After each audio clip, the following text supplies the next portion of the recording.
இன்றைக்கி என்ன சமையல்னு பார்க்கலாமா? கத்திரிக்காய் காரக்குழம்பும் அவியல் தான். அவியலுக்காக ஒரு வாணலியில் ஒரு டம்ளர் தண்ணி விட்டு நறுக்கின காய்கறிகள், கத்திரிக்காய், வாழைக்காய், முருங்கைக்காய் இல்லை, கேரட், பீன்ஸு இப்படி நம்மக்கிட்ட இருக்கிற எல்லா காய்கறிகளையுமே கலந்து ஒரு 2 கப்பு எடுத்துக்கலாம். அதில் மஞ்சத்தூளும் உப்பும் போட்டு வேக வச்சிடணும். காரக்குழம்புக்காக இன்னொரு வாணலியை அடுப்பில் வச்சு அதில் ஒரு 1/2 ஸ்பூன் வெந்தயம், 1 ஸ்பூன் ஜீரகம், 1 ஸ்பூன் சோம்பு நல்லா வறுத்து எடுத்துக்கணும். அதே வடை சட்டியில் கொஞ்சமாக எண்ணெய் விட்டு தேங்காய், வெங்காயம், பூண்டு இதெல்லாம் நல்லா வதக்கி நம்ம எடுத்துக்கலாம். அடுத்ததாக ஒரு மிக்ஸி ஜாரில் அவியலுக்கு தேவையான தேங்காய், சின்ன வெங்காயம், பச்சை மிளகாய், பூண்டு, ஜீரகம் இதெல்லாம் சேர்த்து நல்லா மையாக அரைச்சிட்டு வந்துடணும்.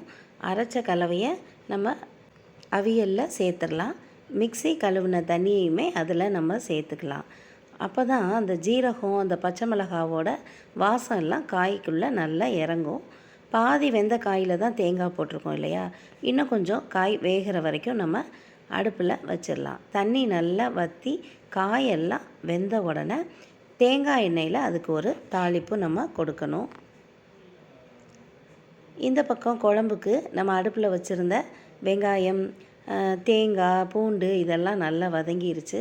அதை ஒரு மிக்ஸி ஜாரில் நம்ம சேர்த்துக்கலாம். அதோட நம்ம வறுத்திருந்த வெந்தயம், ஜீரகம், சோம்பு சேர்த்துக்கணும். அப்புறமா ஒரு 3 ஸ்பூன் குழம்பு மிளகாய்த்தூள், கொஞ்சம் மஞ்சத்தூள் இதெல்லாம் சேர்த்து நல்லா மையாக அரைச்சிட்டு வந்துடணும். இதில் நல்லா அரைக்கிறது ரொம்ப முக்கியம்.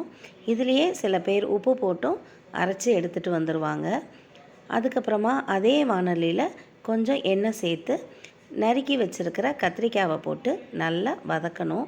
கத்திரிக்காய் பாதி அளவு வேகிற வரைக்குமே அதை நல்லா வதக்கிடணும்.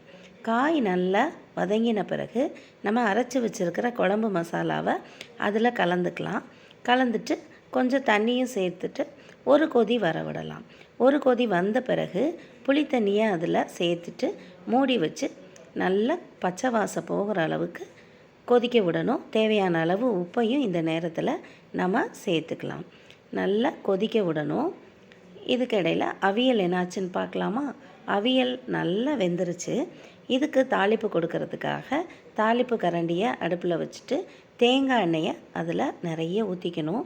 ஒரு குழிக்கரண்டி அளவு தேங்காய் எண்ணெய் நம்ம அதுக்கு தேவைப்படும்.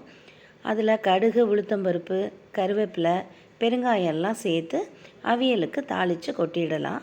அதே மாதிரி காரக்குழம்புக்கு நல்லெண்ணெயில் கடுகு, உளுத்தம்பருப்பு, பெருங்காயம், கருவேப்பிலை போட்டு சேர்த்து காரக்குழம்புல நம்ம இதை தாளிப்பை நம்ம கொட்டிடணும்.